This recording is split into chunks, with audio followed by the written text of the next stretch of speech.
whistling, pretending I'm all by myself, which I may be, or some of you might be watching already. No, but okay, I think I'm alive. Let's go. Hello. Hi, friends. Thanks for joining me. My name is Dan. Maybe you know that. And I am all the way down to Daily Art Adventure number 524. Clapper yet to arrive. And I'm continuing in a project that I've been working on the last couple of days. I'm going to do a large painting, roughly 7 feet by 45 inches, 90 inches by 45. So in other words, 1 by 2. So in preparation for that large canvas, I have done, first of all, 2 tiny little sketches. The first is a no-tan, black, white, gray sketch. That was very helpful for me to do that. And then without your help, yesterday evening, I went ahead and did a color sketch. Also very helpful. Here's my photograph over here from which I'm working. This, if you heard me yesterday, you heard me say this is a scene in Flagstaff, Arizona. My wife and I have a son, daughter-in-law, and granddaughter living in Flagstaff. So we were out there a couple weeks ago for our son's master's graduation. And of course, I tromped around town. Did a watercolor sketch in the coffee shop right here in this building, the Monte Vista, Hotel Monte Vista, one of those fun, historical, haunted hotels in the West. So I had a great time. Anyway, that's the scene. I do not expect to sell this painting to anybody in Flagstaff. Do you understand? So I'm not creating a travel poster, say, for Flagstaff. I'm trying to create, if I have my way, I'm trying to create a painting that is so compelling that someone will buy it simply because it's a beautiful painting, not because they love Flagstaff. Although no doubt it would be a tiny bit easier to sell in Flagstaff, and if they pay the right price for it, they will. Anyway, so I've decided then to do one more study. I don't usually paint this small. I don't like painting this small. But that's not the purpose of this exercise. The purpose is to help me work out more design issues. And I just picked aluminum simply because, number one, I had it in my studio. It saved me a trip down to the art store to buy a 12 by 24 inch canvas or something like that. And the other thing is, I looked at this aluminum, said, that would be fun. I think I've done about 4 paintings on aluminum in my life. And I'll give you my thoughts as we proceed. Speaking of proceeding, I'm going to do that now. I don't think that after I put paint on this, oil paint by the way, no, for me, no acrylic, I don't think I can do any pencil lines. So because of that, I'm going to do pencil lines at the beginning. And it just dawned on me, I should have done this before. Well, no, that's all right. Good for you to see me doing this. In this little hip flask, I kept this bottle because I like the shape. It's actually maple syrup came in it. I love real maple syrup. Anyway, that's denatured alcohol. So I'm going to give this a cleaning. In fact, I really meant to Google, preparing an aluminum for oil paint, and I failed to do that. But I feel quite safe that wiping it with denatured alcohol will get any fingerprints. I'm worried about viscosity, about oil on my fingers causing the oil paint not to stick.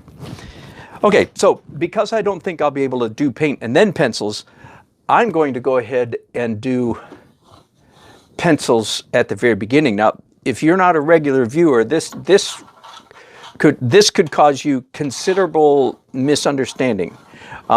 I am not typically a painter who does a charcoal sketch underneath my painting, right? In fact, but if you want, I have a YouTube video. Just look up Dan Nelson in YouTube. Look up Dan Nelson charcoal sketch, and you'll find I have done one demo several years ago now, back in my ponytail days, I believe. I did one sketch, one painting where I did in fact, a charcoal painting underneath and oil painting, but that is not what I normally do. And again, if you're new to my channel, it looks like that's what I'm doing right now. And in fact, I am, but it's not my norm. And as I almost always say when I'm doing this kind of thing, I have two purposes for using pencil. One is a greater purpose and one is a lesser purpose, okay? The lesser of the two is what it looks like I'm doing: drawing, rendering, achieving similitude, capturing a realistic image, what most people would just call drawing. That is a secondary, it's certainly that is one of the reasons I'm using pencil, but the main reason I'm using pencil is because I like the way it looks. I like the scratchiness. Now, I don't even know, it may be that after I do oil on top of these pencil lines, they will completely disappear. I hope not, but it is very possible. This is an experiment, folks. I don't know which way that's going to go. Let me take just a minute to focus on these two sketches. I think you can see them well enough here. I'm happy with both of them. Did this one first, actually did a real quick intermediate in between, after this one and before this one. But let me point out some of the differences that developed from here to here. Let me just point out some specifics. Do you see this sign right here? It got quite a bit smaller over here. Stop there. Likewise, this street sign, smaller. This truck, van, vehicle here, slightly smaller here. What other changes? It looks to me like everything's smaller in relative to the size of the painting, except that this whole dark blob. Yesterday I was using the word zone. You see it's outlined or circumscribed by basically this shape here. It's sort of like a fat letter D, lowercase d. Do you see? Boom, boom. In this painting, it's larger than it is over here. It comes up a little higher and just a little bit more prominent. Now, what I want to point out about those kinds of things is all of those differences were accidental. I didn't look at this or the photograph and say, I believe on this sketch I'll make this sign smaller. I did not do that. I just painted and drew intuitively. The debate, the question I'm raising here is the relative value of accurate, measured, do it by the book, accurate drawing versus flying by the seat of your pants, intuitive drawing. When I'm out on the street painting en plein air, which is very often, and I'm in a town, city, town, village, painting a street scene, which is what I paint more than anything else, I have discovered, left to my own devices, I will always make the buildings skinnier and taller than they really are. And I've asked myself often through the years, is that because I'm just screwing up, making a mistake, and I'm a bad drawer? It's a very, very real possibility. Or is it because intuitively my brain is helping me? I'll point to this one now. Is it because my mind is helping me create a better piece of art by making these minor mistakes, if you will? Now, in this case, who knows which of those is more accurate? Here's the photograph again over here. I don't even want to bother comparing and trying to answer that question. The point is, when I was doing each of these, I wasn't measuring the photograph. So I'm going to give you my 2 cents worth. That might be all it's worth right now. I'm going to say that I think, even though, yes, I'm fully capable of making mistakes and screwing up as a drawer, right? I know that I am because I do it all the time. But I think, generally speaking, these little mistakes that I make are, in fact, intuitive. That the breaking up of the plane in a pleasant manner happens often without me really like measuring. Anyway, that's a very good question. I don't know the answer to it, but I think that my intuition kicks in and makes me a better artist than if I were to measure. Now, what's wrong with measuring? Well, once you start down the road of measuring and drawing lines, sticking out your tongue and making marks like this. Once you start down that road, you've got yourself in such a narrow, tight, this is correct, this is correct, this is right, that I think it tends to freeze you up in your creativity. You have a really hard time then getting loose. So that's what I think. I wouldn't die on that hill. I can't guarantee that that's really what's happening. I might just be screwing up, but I don't think I am. I think that intuitive. So that's a long way to go around of saying that's also part of the reason, if I'm going to do, which I am, a 7-foot tall painting, when you paint large, all of these issues are magnifying, I guess, duh. But no, what I mean to say is this issue is increased, complicated, exponentially. The way you divide, it's easier to screw up. Hotel, hang on just a Monte, M-O-N-T-E. Okay. It's easier to mess up ratios when you're painting big because it's harder to see them. When you're standing this far away from a 7-foot canvas, yeah, it's a challenge to see what you're doing. Anyway, so that's part of the reason why, in fact, I'm doing, this is now my third or fourth, if you count the intermediate one, this is my third or fourth rendering of this scene. And what I'm hoping, see, I improved a lot from here to here. Generally speaking, I think this sketch is better than this one. Not because it's in color. I mean, the composition is better. So I'm hoping that I'll make just as much of a jump from this to this, so that by the time I actually stand in front of this great big blank canvas, I will have, my intuition will be highly refined. Anyway, that's what I think. That's my story. I'm sticking with it.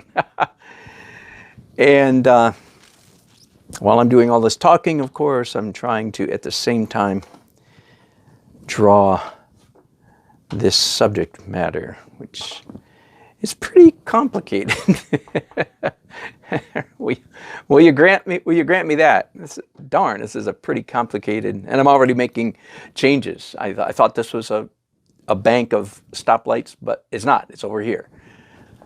I'll zoom in a little bit now so you can see what I'm doing. So this instead, and again, if there's any new people watching, thank you for joining. I hope you enjoy this. I hope that you are entertained and inspired and instructed. I have high goals for myself. I want to entertain and give good instruction. I mentioned yesterday, why do I do this? Why do I broadcast? A big part of the reason is because I come alive. I mean, I'm alive the rest of the time, don't get me wrong. I'm pretty happy with my life, generally speaking. But I love teaching. I'm a teacher, and put me in a room painting, and I'm pretty happy. Put me in a room painting with a camera on me, and I'm really happy. So either I'm a crazy egotist who needs attention, which is a distinct possibility, but I don't think so. I think it's because I'm a teacher, and teachers got to teach. Plus, you've probably heard, maybe sometime in your life, that the teacher learns more than the pupil. And that is very true. So there's no question that part of the reason I broadcast all the time is because it forces me to mentally process what I'm doing as an artist. It keeps things that I know foremost in my mind, so I don't slip into quite so many sloppy mistakes. Because I'm teaching you guys, so I'm thinking real hard about how to teach, what to teach, what to say. Okay, enough about me. Let's talk about the artwork. There are two people. By the way, this I consider this painting to be part of my new traffic series.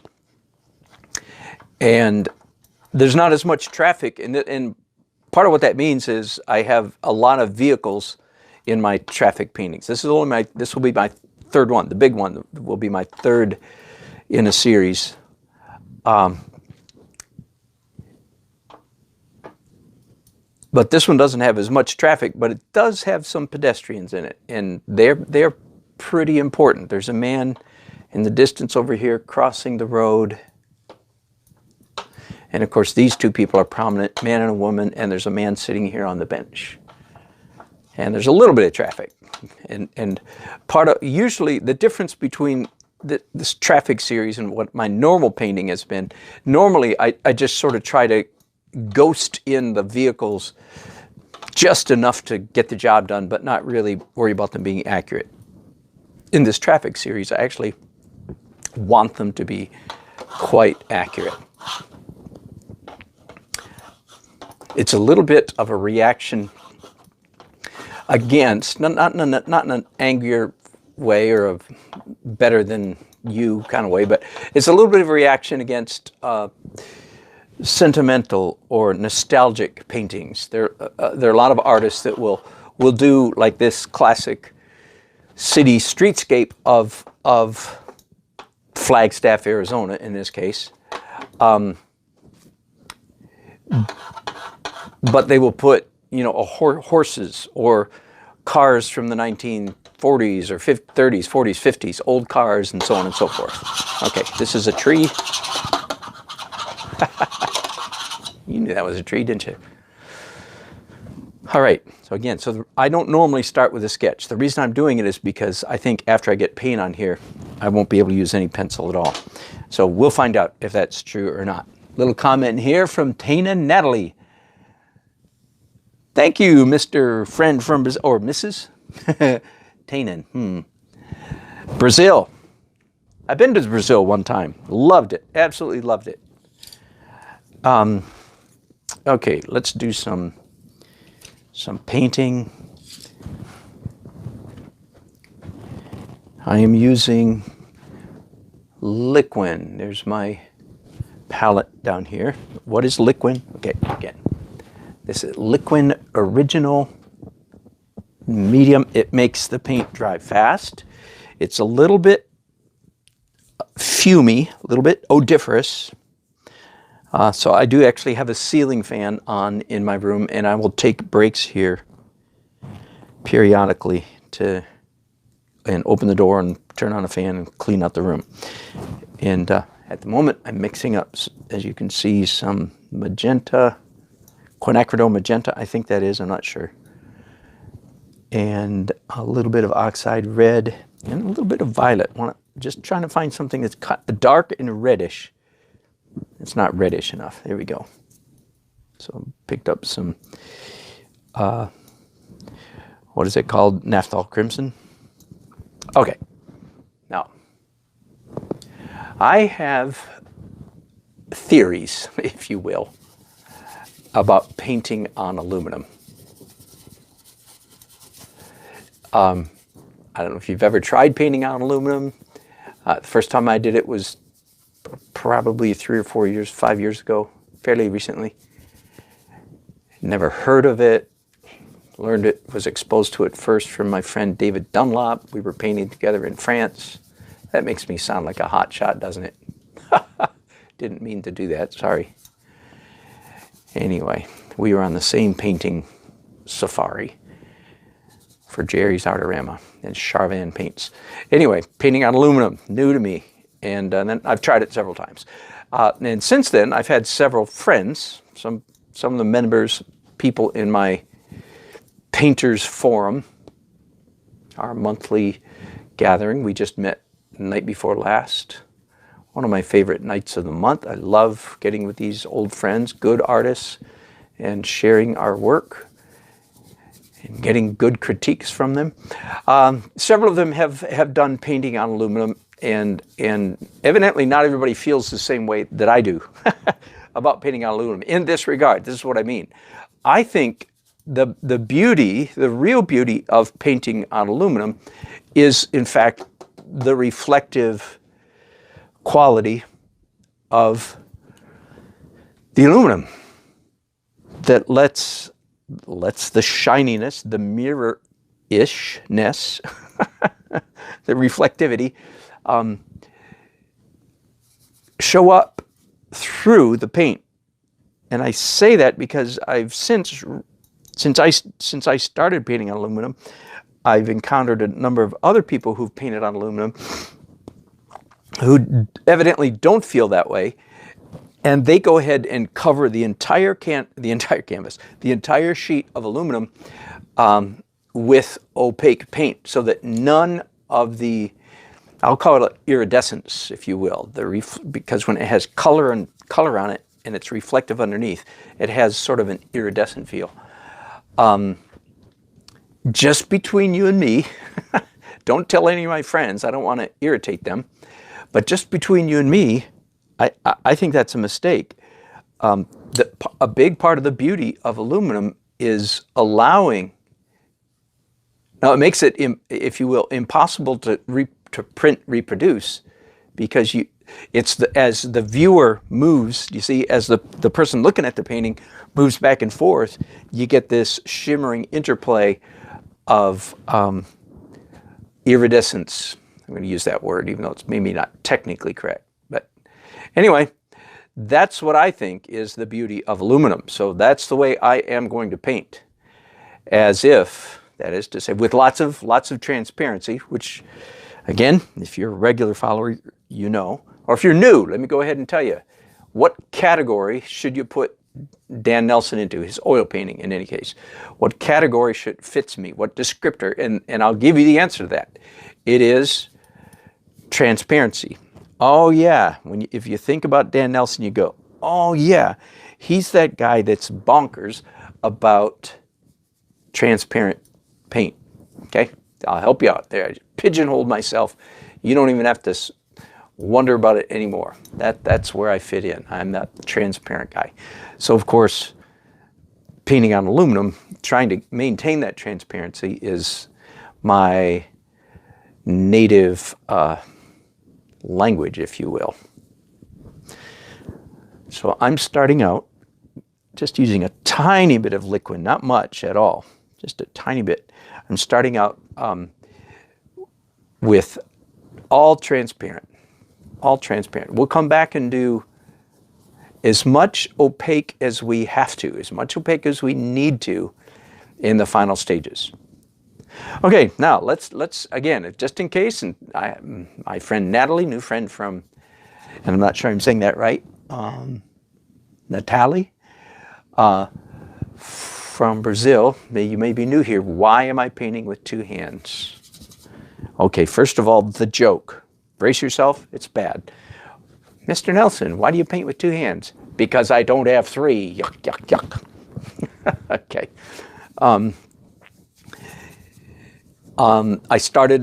I was not ambidextrous 12, 13 years ago. When it just dawned on me, I won't give you the whole story, it dawned on me, hey, it might be a good idea to try painting with two hands. I had no idea how much of a good idea that actually would be. So it has now, in the years since, it has become, what's the word? Critical, perhaps. I might be putting it too strongly. But my painting improved instantly as soon as I started trying to use my subdominant or weaker hand, my other hand. My left hand is not as coordinated, of course, as my right hand. My left hand still can't do what my right hand can do. It can do a lot more than it did when I started, but it still can't match my right hand for control. There you go. There's the word, and that's the word that many of you need to run away from as fast as you can, right? Most artists are like me. You're tight, but you want to get loose. You're tight, you'd like to get looser. Well, start using your other hand, and you will get looser.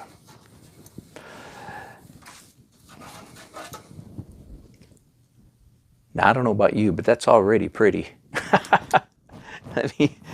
Let me move you around a little bit. I'm looking for a place to stick these 30 brushes. Okay, there we go, there we go. All right, I'm going to pick you up for just a second so you can see the reflection moving.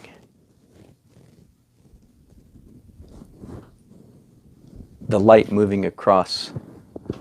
Hang on, I'm going to pick you up again. Forgive the earthquake here, but I want you to be able to see. See, isn't that cool? How the reflection of the light works with the grain of the aluminum, and you get really, really interesting textures. I don't know what, iridescence is the word I'm going to use. Yeah, sorry, hang on, let me get you back up where you belong. Okay. My pencil lines are still showing, so that's encouraging, and I'll try them again. Let's, I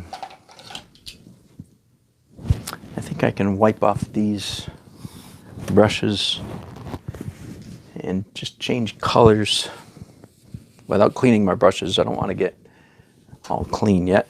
By the way, I'm in quite a hurry today.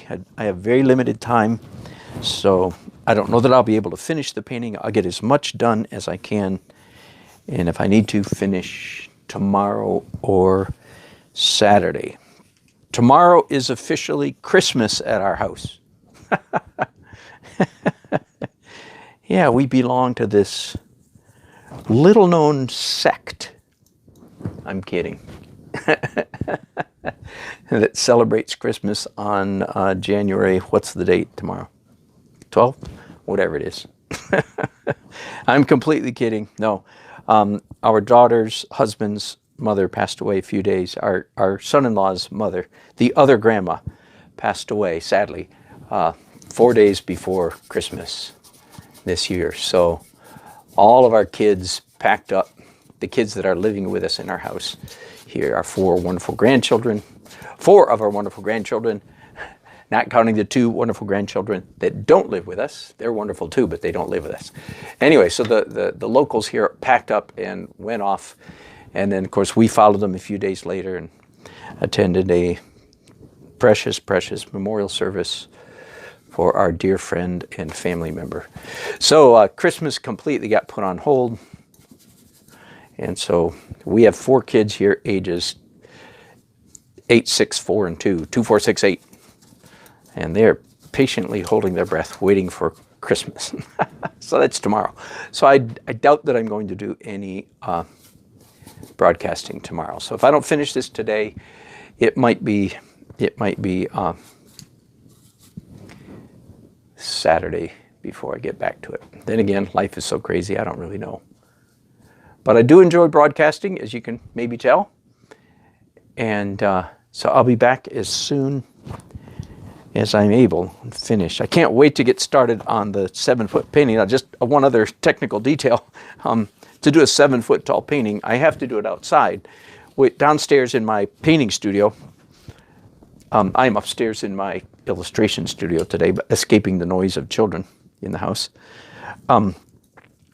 Downstairs we have 9-foot ceilings, but so think about it. A 7-foot painting in a 9-foot ceiling doesn't quite work. Does that make sense?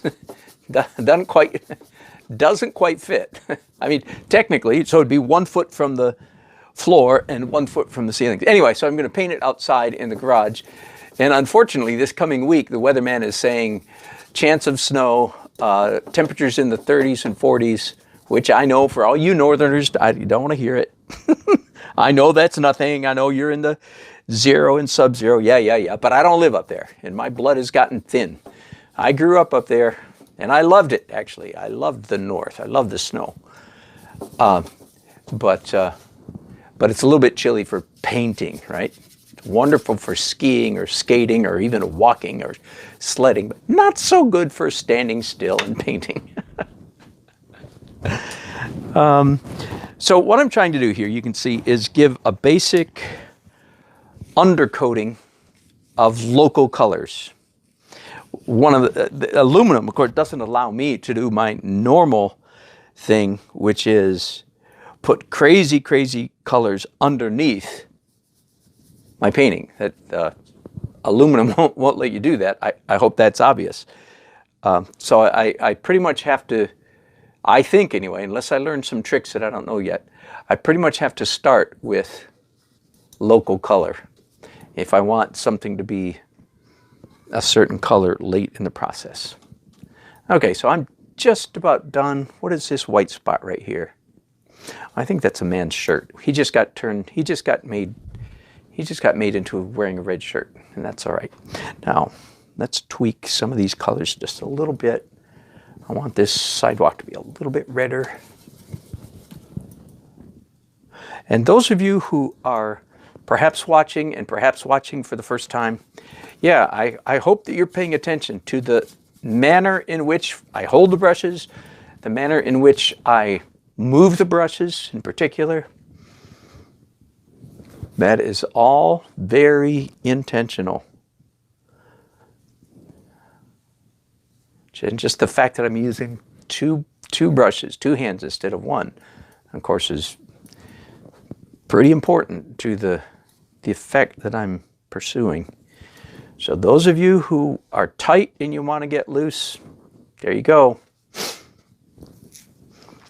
I teach a lot. A couple years ago at Art of the Carolinas, I came up with a class for one of my titles. Favorite title I've ever had for a class. I called it, "Do you really want to get tight, or are you just saying that?" That was the name of my class. And forgive me while I chuckle at my own cleverness. But doggone, I think that's clever. Again, the title was, "Do you really want to get loose?" Did I say that right? "Do you really want to get loose, or are you just saying that?" And because a lot of people, they've heard that they're supposed to paint loose, but they don't really know why. So a big part of that particular class was extolling the virtues of looseness. Why is looseness better? I'm going to leave it at that. I will extol the virtues of looseness, no doubt, many times in the years, months, days, weeks, months, years to come. But I don't feel like doing it right now. So there we go. I'm going to pick you up one more time just so you can see how fascinating, at least in my opinion, this is fascinating. Again, forgive the earthquake, but try to look at the shimmer, the iridescence. I think that's fun. And there we go. See this reflection of the window out there?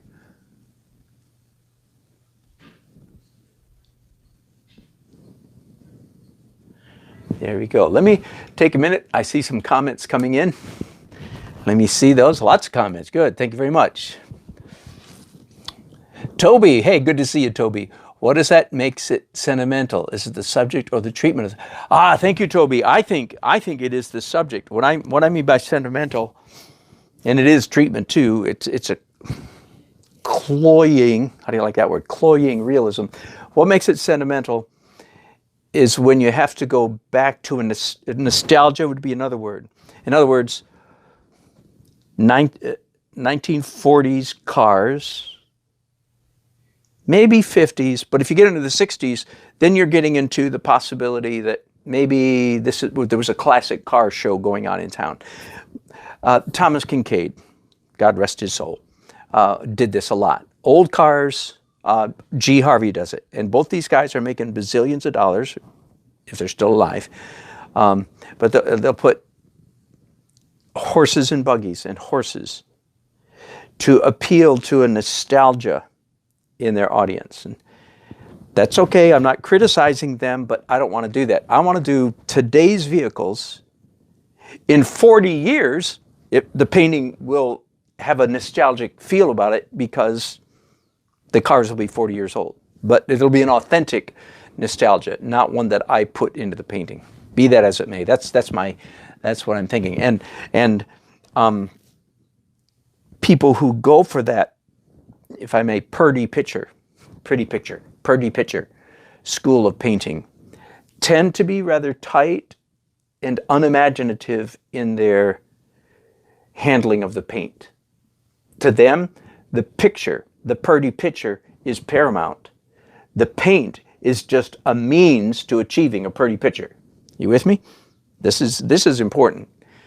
For me, the pretty picture is just a thinly veiled excuse for paint.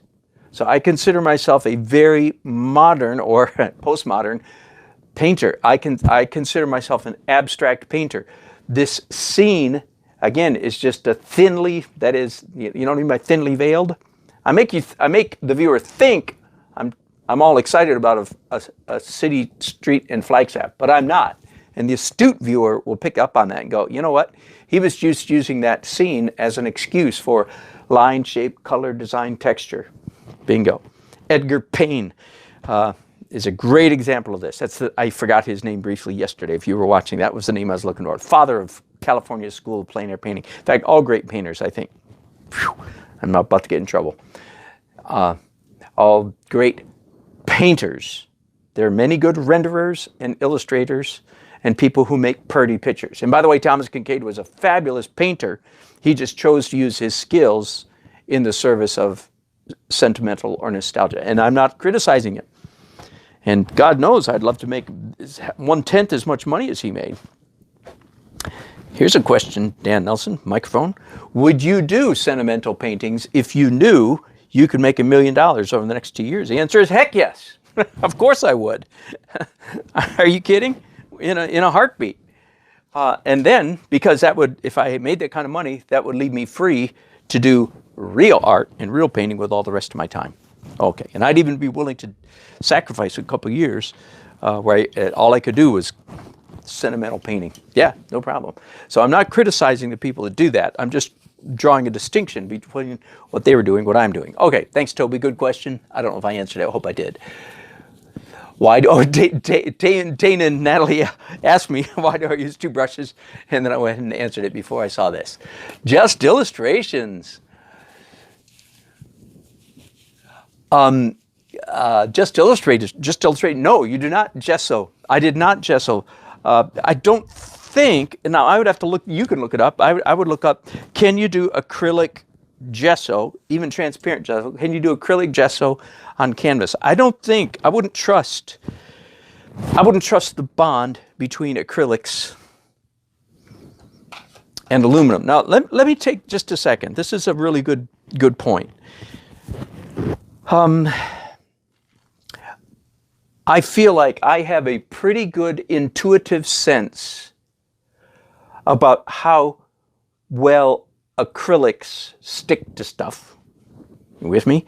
And how well oil paints stick to stuff. And it's real simple. It's not because I'm brilliant. It's just because, I'll show you again, because I paint, my palette is glass. And periodically, of course, while I'm painting, I'll take a straight razor and I scrape off the paint. Now, many times, of course, this paint dries before I scrape it off. And here's the key thing. Acrylic paints are quite easy to peel off glass. Dry acrylics come off glass without too much trouble. Dry oil paint, much harder to get off. So that I've learned, my muscles, my hands know how well oil paint sticks to a glossy surface. And the answer is quite well. Now, it's not perfect. You know, I can still, with some elbow grease, I can, and a sharp razor, I can get it off. So it's not a perfect bond, but it's pretty darn tight. And aluminum is not, especially if you add water, or even more so, hot water to the acrylic. Did I say that right? Acrylic doesn't stick as well, especially if you put hot water on it and then take it off. I think the hot water causes the glass to expand, and then it breaks the bind with the acrylic. Anyway, so no gesso, just paint oil straight on the aluminum. Larkin Livesay, I first did a pen and ink on aluminum about 10 years ago. You do a sign business. Oh, good. Thank you for your input. I agree. To cover all of it doesn't use the substrate. Yeah, right. Thank you. Thank you. So, Larkin, you do aluminum in your sign business. That is fascinating. I'm sorry you guys get to see the back of my head while I'm reading your comments, but this beats the heck out of the olden days when I would miss all of these. Thank you. Hello, Susan Ziering. I said, okay, good. I said it right. Thank you. It's hard to see that. Is it? It's hard to see that aluminum? Hey, Just Illustrations, I take it I've been answering your questions late, and that's why you retract them, right? Thank you very much. Hey, while we're at this point, though, let's go ahead and do an experiment right here. So I'm wondering, no, it doesn't work. The pencil doesn't, I mean, it makes it interesting, but it doesn't leave a dark mark at all. All it does is scrape the paint off. So my intuition is correct that after there's paint on the canvas, now, it's possible if I let this dry for a day that I could use pencil. I don't know, but no, my intuition is correct. There's no more pencil on this unless I want to just scrape paint off, which of course is a valid technique. So I think at this point my underpainting is almost finished. Actually, I'm going to do one more thing, and that is some more detail. So I'm picking up quite small brushes here. And I wonder if I have any, no, I do not have any black paint up here. You know that old rule, don't use black? Yeah, well, I learned that. I said that myself for decades until I came to my senses and went, wait a minute. No, that's not the right rule. The right expression is don't misuse black, which is why professors are telling students not to use black, because they know that their students are probably going to misuse it. And what is misusing it? You don't use black just to get things darker. Why? Because in the process of getting them darker, you'll also be killing color. And generally speaking, in oil painting, we don't want to kill color. We want color to be fairly present, not absent. I'm just trying to say it in a different way there. Okay, trying to do some of these. It's obviously, it's real soupy now, so there's not an awful lot of paint that I can put on this. My guess, I don't know this for sure, but my guess is that I'm going to have to do this painting in stages. If I wait for this to dry, then I'll be able to come back and do another layer on top of what I've just done.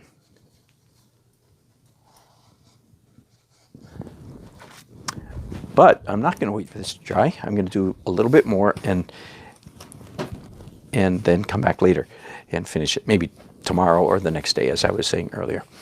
I'm going to go ahead and proceed now to, so that's my underpainting, if you will. Let's start doing some overpainting. These brushes are a little too small. Let's do something right in between. There we go.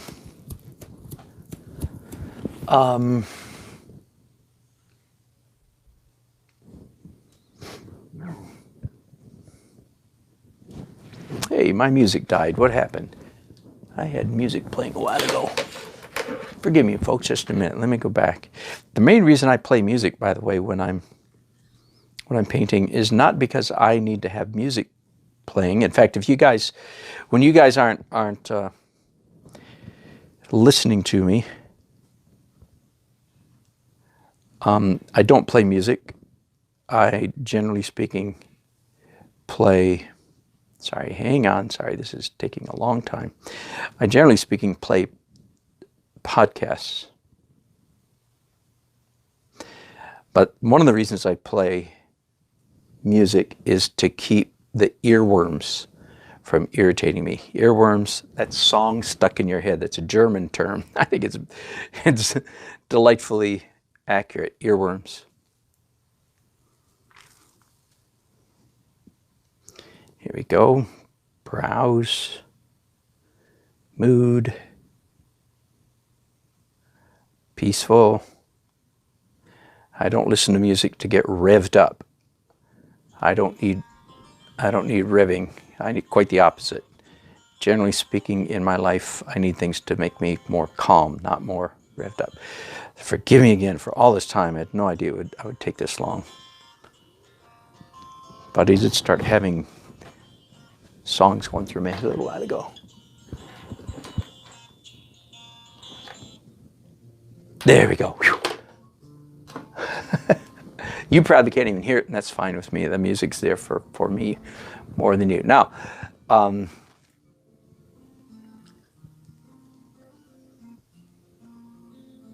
going to start with midtones, not real light stuff. And now I'm painting it opaque. Just picked up some yellow ochre down here, by the way. And yellow ochre is just as opaque as titanium white.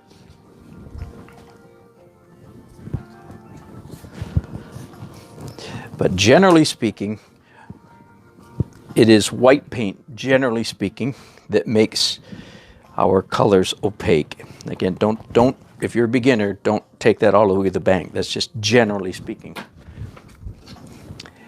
And I'm switching here now from transparent. Everything on here is transparent. Now we're starting to do some opaque stuff.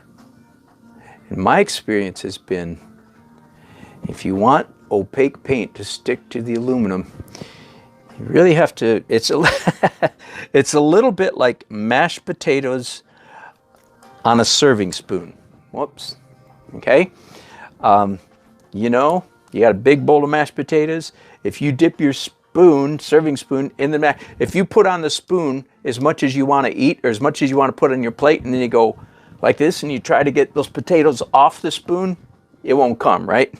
So you put a lot more on the spoon than you really want, and you go like this, and half of it comes off the spoon, and then you get the amount you want. That's what it's like in my experience when you're painting opaque paint or thick-ish paint on aluminum. You have to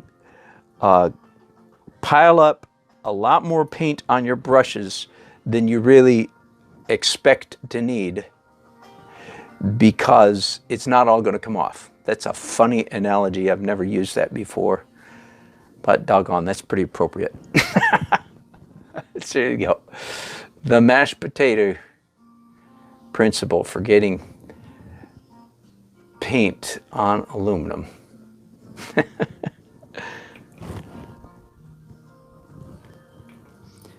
I'm just going to be moving around with a number of areas on this canvas where I want warm yellow-orange kind of colors.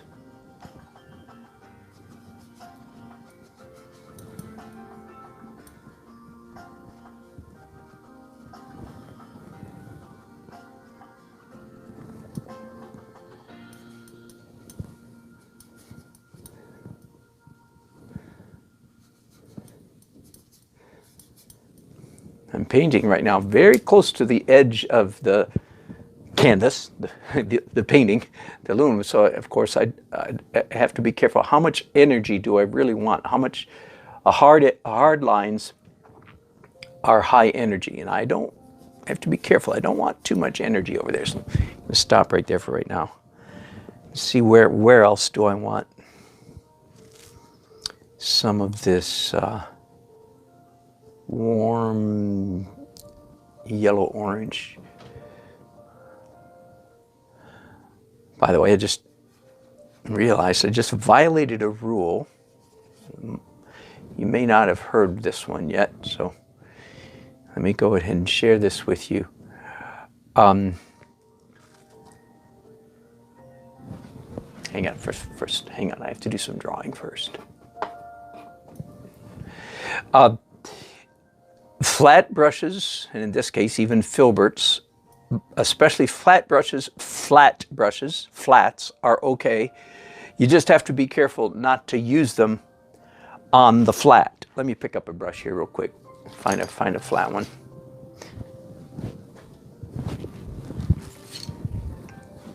Okay, here's a flat brush, right? But it's a number 8, so about ½ an inch at the base here. Flat brushes are great. You just don't want to use them like in this manner very much. Let me find another flat surface. You don't want to make marks like this with a flat brush. Flat brushes are great, but generally speaking, you want to paint with them like this. Use the blade, the side of the brush, and the corner of the brush, and use thick, thin, thick, thin, thick, thin. So flat brushes are great for twirling to make interesting marks. But generally speaking, you don't want to do this. Why? Because you'll have on your painting a whole bunch of marks that are the same width. In other words, you'll be telegraphing, you'll be telling people, I used a 1/2 inch brush right here, can you see? And everybody go, yeah, we can see it all right. We don't find that, generally speaking, human beings don't enjoy that redundancy, that boring repetition.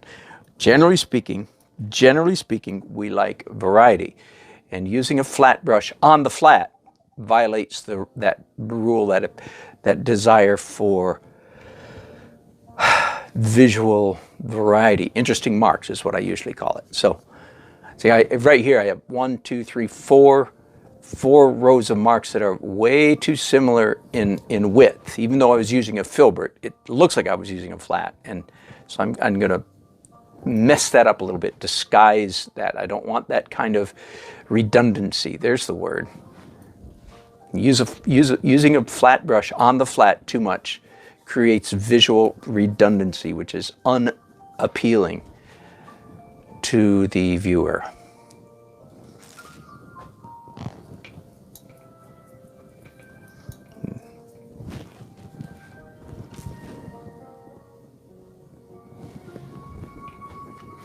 Mixing up a more neutral tone here. I've got one other general principle. I remember that one of the early times that I painted on aluminum, it might have been the last time I did it. No, it's not. I'm sorry. It was about 1.5 years, 2 years ago, maybe. I was doing plein air painting in downtown Raleigh on the street. My favorite place in the world to paint is in the town where I live. And I was experimenting very much, painting on aluminum.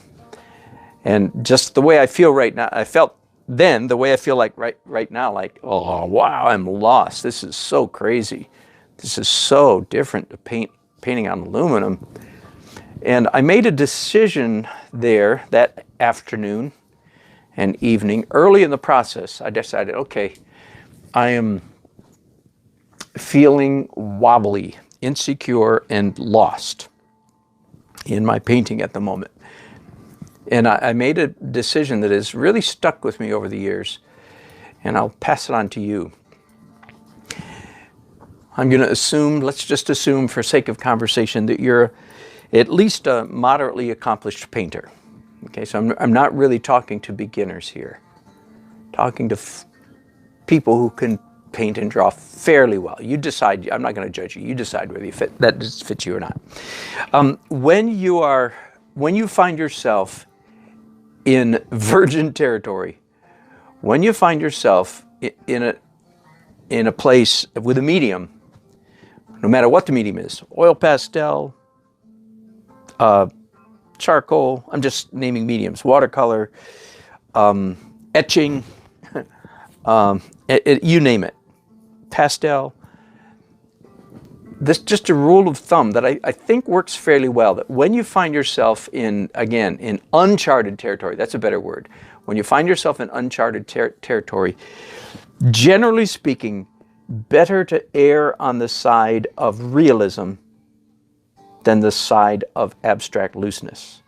Okay, now I'm just talking about when you find yourself in uncharted territory. You don't really know what you're doing, but you'd like to produce a decent piece of art. Generally speaking, better to err on the side, only in this context, err on the side of a little bit of tightness, a little bit of realism.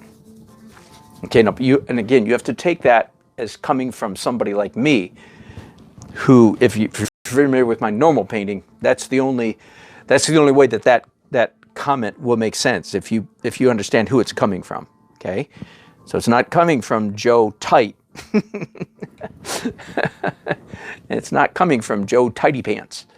It's coming from a guy who's pretty loose. But when I'm lost, when I'm out there in uncharted territory and I don't really know what I'm doing, and this, by the way, my advice, like, what would be the alternative to that?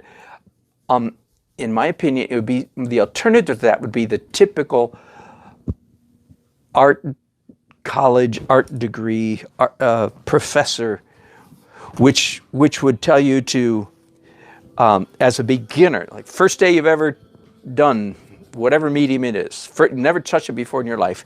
And typically, I think most professors would say, just have fun, just make a mess, and I can understand the wisdom in that somewhat, but my opinion, that just for what it's worth, is no, don't do that.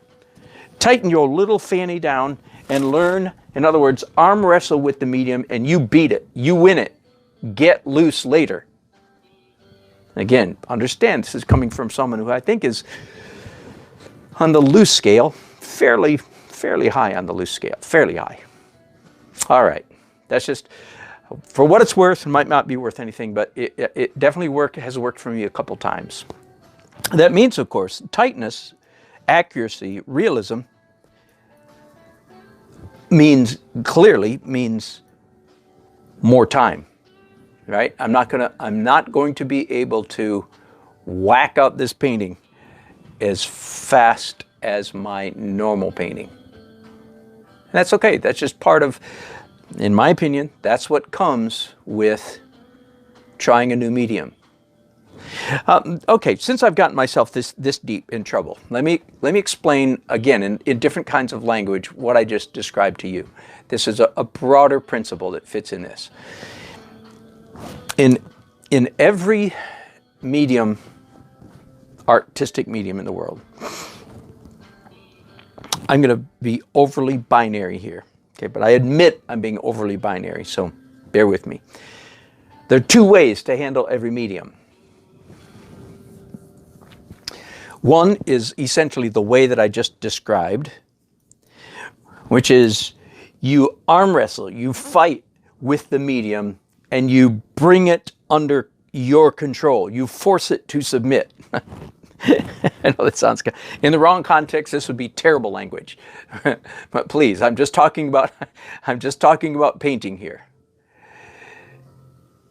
The two ways to handle every medium. As I said, one is to manhandle it, or woman handle it, if you will. To force your will to dominate over the medium, okay? And I think there's great value in that kind of handling, in that way of handling every medium. You develop mastery. You master it. Let me use a strange example, and this is from personal experience. Most of you are familiar with oil pastel. I actually mentioned that a minute ago in passing. And that was because it's prominent in my mind. Most of you are familiar with oil pastel. If you took art in high school in America, we used to have things like that in our high school. And some schools still do. If you took art in high school, at some point, you know, your teacher felt obligated to expose you to all these different mediums. If you're an English major, it's media, but in the art department, I swear, it's mediums. And so you've seen it. You've been exposed to it, and even if you didn't take the art class, you walked down the hallway and saw all the art students, their experiments in oil pastel. And oil pastel is a bucking bronco, to use a horse cowboy analogy.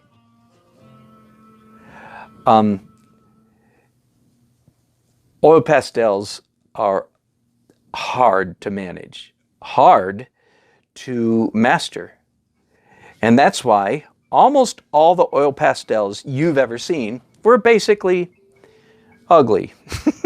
We could use the word expressive. Yes, that's what the art teacher would say. Oh, be expressive, okay? And again, I just picked oil pastel because it is kind of a good example of this kind of thing. But if someone in the class is a really good artist, they're going to break the rule. I saw an example of this. I think you could still find him online, an illustrator friend of mine. Illustrators, by the way, are famous for beating their mediums into submission, mastering mediums. That's one of the things that illustrators do, as opposed to fine artists, especially somebody with an art degree. My friend David Stanley, I haven't seen him for years, but I still consider him a friend, and I've looked him up not too long ago. Just look up David Stanley illustration and see if you can find a couple of his oil pastel illustrations. They're beautiful. They really stand out in my mind in the world of oil pastels. Almost most oil pastels end up looking like a modern artist, and I'm forgetting his name. It'll come back to me in a minute. And but they can be dominated. They can be mastered, to use a friendlier word. Again, some of these words I'm using are not pleasant in the rest of human experience, but I'm talking here just in the realm of art. So if you get the chance, see if you can find David Stanley illustration, and if you add to that descriptor in Google, oil pastel, you might find beautiful, beautiful. And he inspired me many, many years ago. Thank you. To not just take the status quo, what you normally see with oil pastel, but in fact no, it can be mastered. You can do it. It's tough, but it can be done. Anyway, his work had a very feathery, webby, lacy look about it, and it was beautiful. There you go. So that's for what it's worth.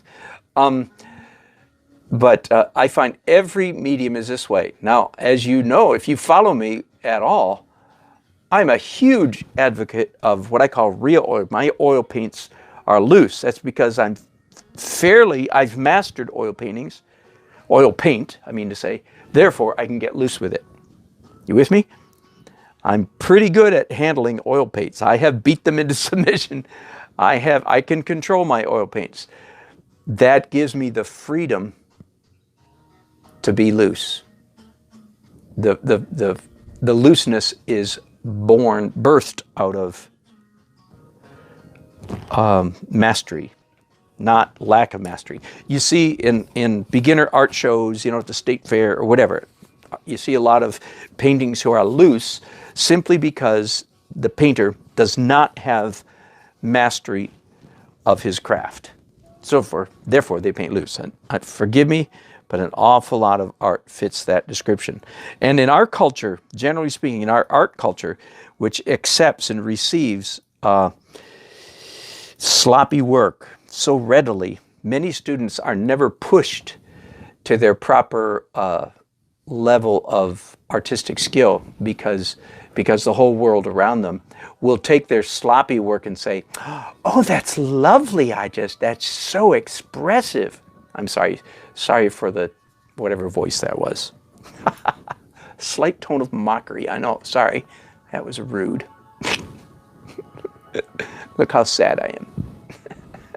Deep down, way deep down, I feel bad about that. Anyway, so that back to my original statement. Then, whenever you tackle a new medium, don't do expressive stuff. You get that artiste thing? Don't do expressive stuff. No, master the dang thing, then get expressive after you've mastered it. There. Whew. Let's get off that topic right now.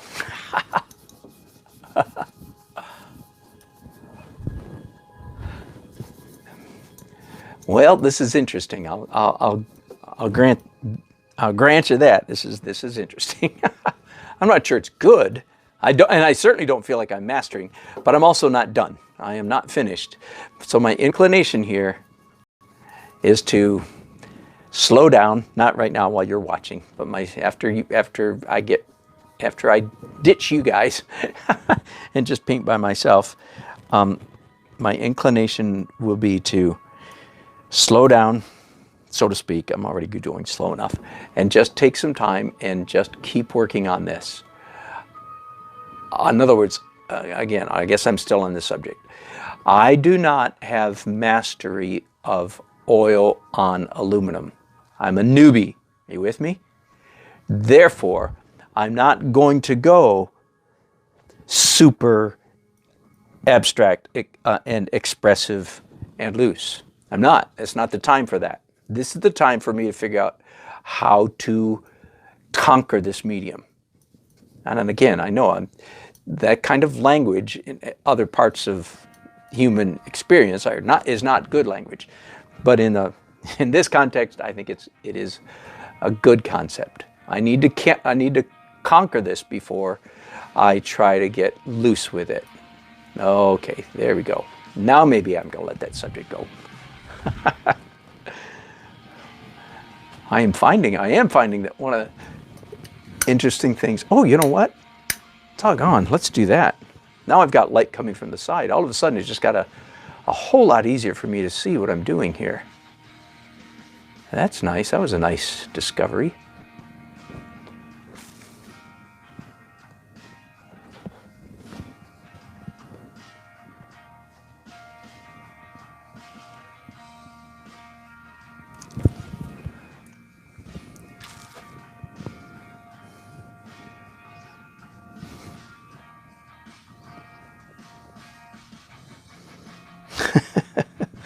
My music has gone off into a different direction than I anticipated. If it was Pandora, I would do a thumbs down right now, but that's all right. I don't mind rock music. I like playing it. I just don't like listening to it that much. Same thing with blues. I enjoy playing blues. I don't enjoy listening to other people play blues very much. And I think only some of you musicians will know what I mean by that. It's a lot of fun to play. A little boring to listen to other people play it. That is a musician snob statement right there. What you just heard, forgive me. that was snob. But it's true anyway. It's okay to be a snob if you know you're being a snob. And I'm not sure that statement is correct, what I just said. I'm not sure it's ever good to be a snob, but anyway. I digress, as they say.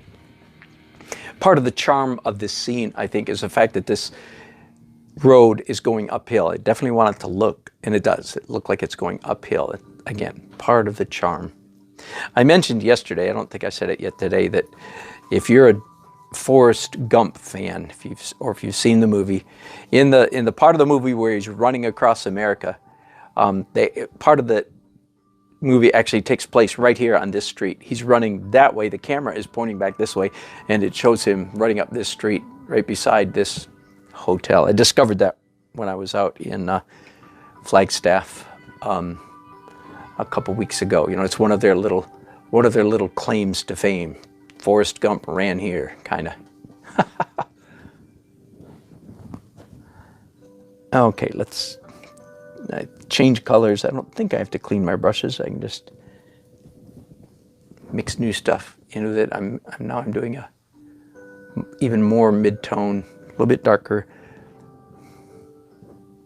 I talked yesterday about the power of oh,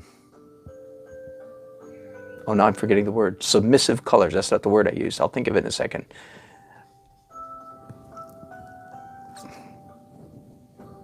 So I shouldn't have said that sentence because turns out I forgot a word. I'll think of it in a minute and I'll tell you about it. But the concept was, in the dark zone of your painting, you want your lights. The lights in the dark zone should be fairly dark. The lights in your light zone can be quite light. I'll just let it go at that for right now. Besides that, if you're on your computer, you can tell me what I said yesterday. It was a good word. It was a word you don't usually hear, certainly in art, really in anywhere. Kind of an old-fashioned English word. It means to subordinate.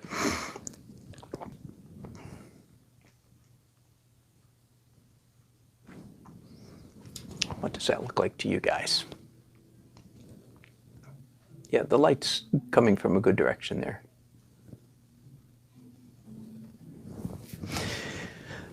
A lot of comments, a lot of chats. Let me come back and catch up with you guys with your chats.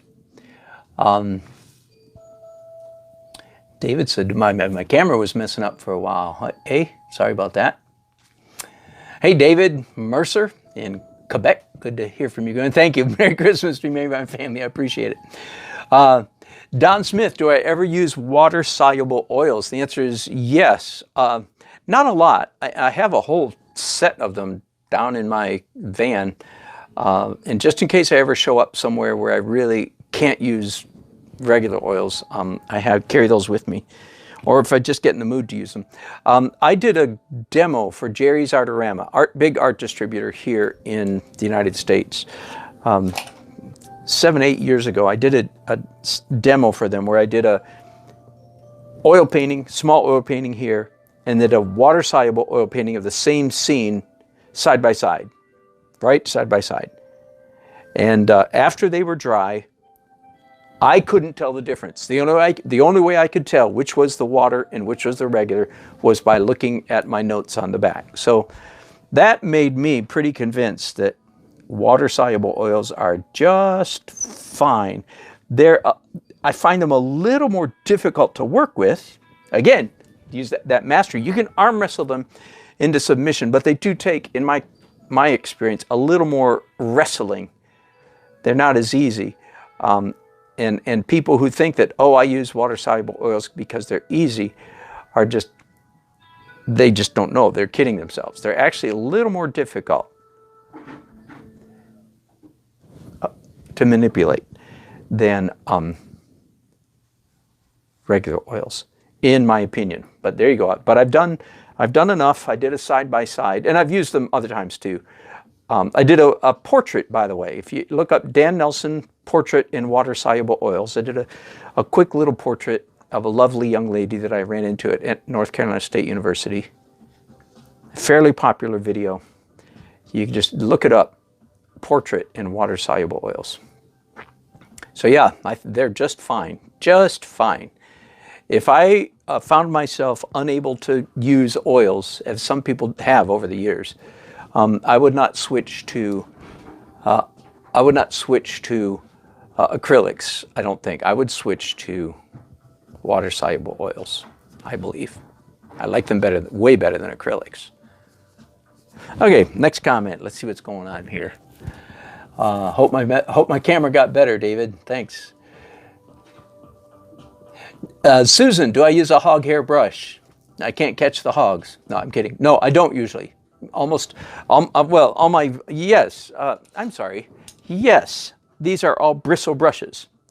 For someone, you said hog hair, and I was thinking one of those soft squirrel hair brushes. No, Susan, yes, hog hair all the time, yes.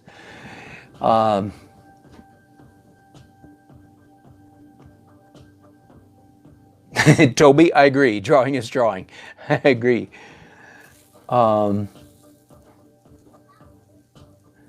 Susan, I don't think so. Again, if you heard me talk about peeling oil paint off glass, of course it's possible. We won't, and none of us will know for 100 years, will we? If all our oil paintings that are on glass all peel off. I hope that's not going to happen. But my intuition, which is generally pretty good about physical stuff, tells me it's going to be okay. The oil paint is flexible enough. Just, of course, in 100 years, I don't know. But anyway, I think it's okay. But come back in 100 years and let me know, would you?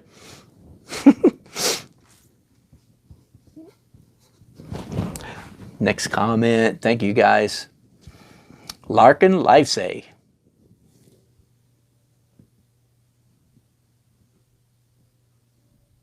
Yeah, good point, Larkin. Talking about aluminum signs outdoor. Hey, Bruno, good to hear from you. Oh, yes. You make a good point, Bruno. That's right. In fact, aluminum expands and contracts much less than, say, linen or canvas. So, or wood. Very good point.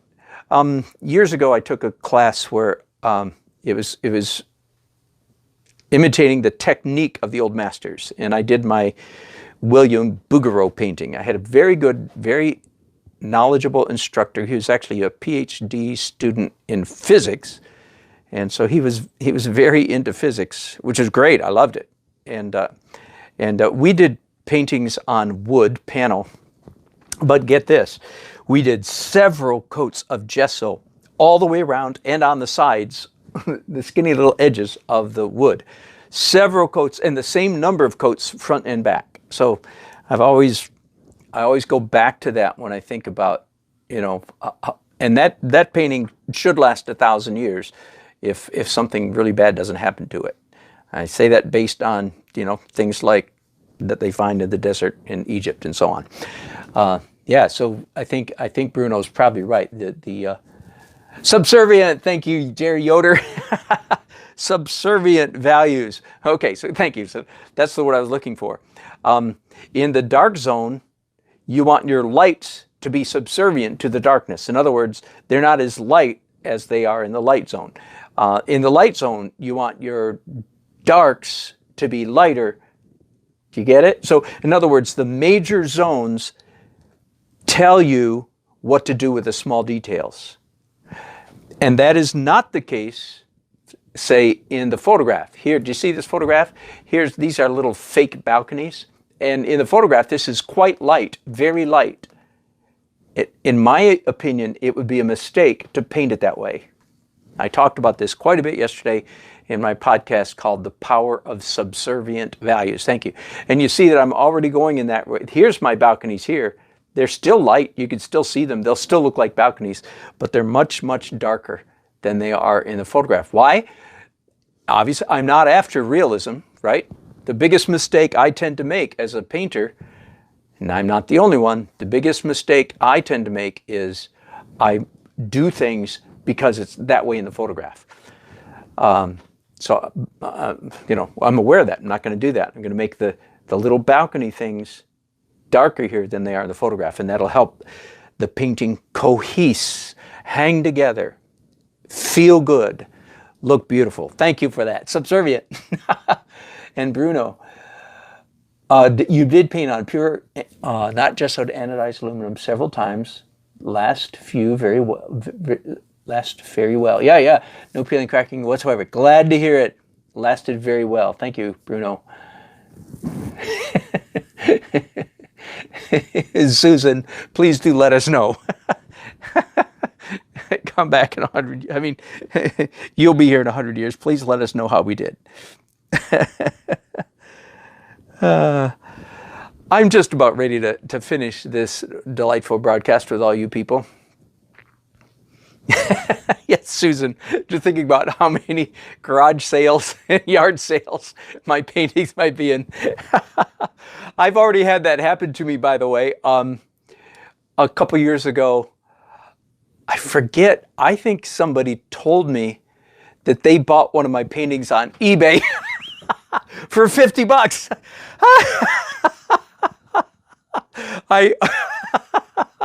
I ought to be incensed. I ought to be really upset by that. But you know what? I'm not. I think it's just hilarious. First of all, I think the person who did that is an idiot. Whoever sold my painting for $50. Now, I do happen to know which painting it was. And it was a painting that I did at a fundraiser.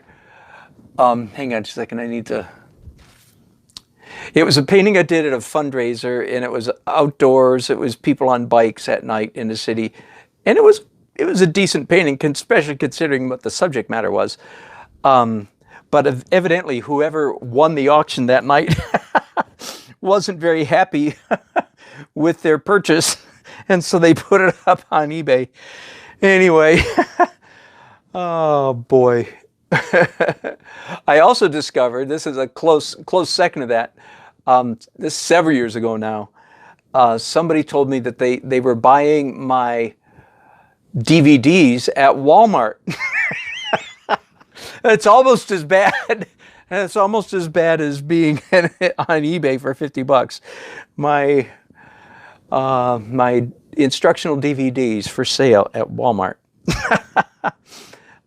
Wait, that bears a little explanation. I have not published any DVDs myself. These were all published by Jerry's Artorama, Burning Oak Studios, And no doubt they had a contract with Walmart. And I was actually kind of tickled about that one. I thought, woohoo! I've either hit the big time or the low time. I wasn't sure which, but I was a little bit flattered to discover that you could buy some Dan Nelson DVDs at Walmart. Maybe I should have been insulted and I was just too dumb to know it. But I was smart enough to be suspect. I said, I'm not sure I should feel good about this. But doggone it, I did feel good anyway, so there you go. Walmart, eBay. Yep, I'm with you, Susan. You know, speaking of which, my wife and I have chuckled about this many times, especially like maybe before the holiday season, before Christmas. And maybe if like in America here, we go to the mall at Christmas time sometimes to shop and so forth. And you know what's a really good antidote, that is a cure for runaway consumerism? Before you go to the mall, you should always take a detour, a stop. On the way to the mall, you should stop and go to a thrift store. In America, that means like Goodwill or the Salvation Army. And you should walk in there and you should walk up and down all these shelves of all this junk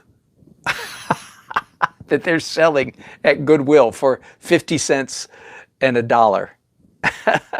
Because then when you go to the mall, you'll go, oh my goodness, it's the same stuff. It just arranged prettier.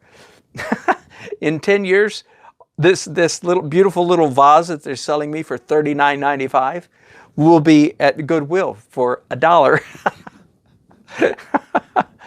So, or same thing with garage sales, yard sales. Before you go to the mall, you should go to a bunch of garage sales and see where all this junk that you're buying is going to end up. We've had fun chuckling about that many times through the years. So we walk through the mall, garage sales of the future, Goodwill of the future. All right, as you can tell, I'm rambling. We'll blame it on Susan, won't we? And I'm reasonably happy with the painting. I mean, not if it was finished, I wouldn't be happy with it at all. It's just on the way. I will say, I'm going to pick you up one more time. So again, forgive the earthquake, but I will say that I'm happy with the iridescence, the glow. Do you see that reflection that changes as you look at the painting from different angles? I do think that's kind of fun. And there will be less of it showing, of course. See, every place there's opaque paint, that doesn't happen. It only happens where there's the transparent paint. So there'll be less of it as I get the painting more finished, but I still think it's an attractive and fetching and interesting technique. In fact, tell you what, I'm going to do at least one more thing before I let you go, as if I can hold you. This guy has serious delusional issues. This is YouTube. I'm not holding anybody. Anyway, okay, before I quit, before I abandon you, let's just do one thing. Let's do the go light here, the green light. There are two of them in this scene. And of course, in America, I think it's in Europe too, the green is at the bottom. Always made sense to me as a kid because I understood that the most important of these lights is the red one. Stop! So they put it in the dominant position at the top. And the green light is the least important of the three colors because you're less likely to kill somebody by not going. You are likely to kill somebody by not stopping. See what I mean? So the red, the more alarming color, and in the dominant position. Anyway, I'm rambling. I usually, when I'm doing traffic lights, I usually gravitate toward the red. But my sketches, again, here's my little sketch, convinced me that in fact, yes, the green was the right choice.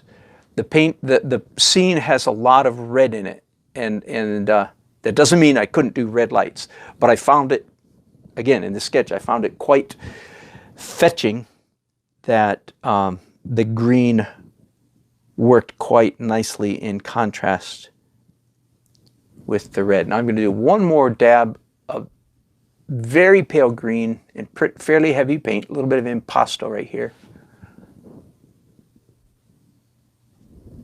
That's enough for now. That's not bad, is it? It looks, let me zoom in so you can see that. Aren't those green lights kind of nice? There's going to be a hint of a red light. This is a bank of lights that go this way. You can't tell that yet. These are cars on the road. There's a person walking here. And I like the way, this is probably finished right here. Probably won't do anything to that. I think this is worth finishing. I believe I'm going to let it dry. I'm liking the messiness, the soft edge up here, and the messy. I'm liking the messy everywhere. I just want to tighten it up, right here in the center. Of course, you don't want it tight everywhere. And then when it comes time to do my 7-foot tall painting in my driveway with my Sanyi easel, a fairly big easel. The easel stays in my van most of the time, but it can easily handle a 7-foot tall painting. I will have all 4 of these in front of me when I'm doing a 7-foot painting. I'll have this, this, this, and this, all 4 of them. My eye will be scanning. Of course, I look at this one for realism and details. I'll look at these 2 for color, and that doesn't mean I'll copy the color. I'll look at it and go, was that a good choice? Do I like this color better or this color? Does that make sense? So really, the more times you do a preparatory sketch, there's an exaggeration. I'm going to finish the sentence anyway. The more times you do a preparatory sketch, the better prepared you are for the final piece of artwork. And just one more thing, again, to some of you regulars. I won't know for sure, but I think I'm turning a corner in my career. I mean like a 10-year corner. I've been painting fast and furious for 15 years. I did 106 paintings last year, but if I add sketches and illustrations, I did roughly 110 pieces of artwork last year. No, not 110. I did roughly 300. There we go. I did 106 oil paintings. So that's a little over 2 a week. But I did nearly 300 pieces of art. So I think I'm at a turning point. I think my days of dashing through paintings might be coming to an end. And I'm going to enter the period of my mature mastery. How's that sound? I'm going to paint big. I want to paint more carefully, which is what you see me doing here. Now, whether this actually ends up being the case, only time will tell. But I have a hunch. It's like there's several things happening right now in my life that make me think that I'm going to do that. And the preparatory sketches is part of that formula. By the way, just a real quick thing that happened in this painting right here. It's small, but in this sketch, this man is wearing dark gray, as he is in the photograph. Here he's wearing red, and all of a sudden, like, bam, red is the answer. So again, the more times you do this, I'd probably stumble on more and more little things like that. But again, I digress and I ramble. If you like my rambling, give me a thumbs up. If you don't, just keep it between you and me. If you like it, invite your artsy friend. Share this, would you? Thanks. Love you. I'm done. Bye-bye. Oh, wait. Comments. A few more comments. Thank you. Thank you. Bruno says there are oil paintings on copper painted several centuries. Yes, Bruno, thank you. Good point again. My friend David Dunlop also paints on copper, and I think that's right. Thank you for bringing it up. They lasted better than those painted on wood or canvas. They tend to darken over time. I think this will happen with aluminum. Thank you, Bruno. Man, appreciate that research. I love it. I'd like to paint on copper too. Again, my friend David Dunlop does that as well, and I'd like to try it. Just illustrations. Just illustrations. Are you new, buddy? Are you a woman illustrator or a man illustrator? Or D, none of the above? Anyway, good to have you on board. Appreciate it. Thank you, Susan. Appreciate the encouragement. Larkin, you're very kind, all of you. Appreciate that very much. Very pretty. And my vocabulary, good. Glad to hear it. That's just the way I talk, man. I grew up in a family with, it was pretty bright people, pretty bright and literate people. And that's what happens when you do that. Okay, thanks. I'm done. Bye, y'all.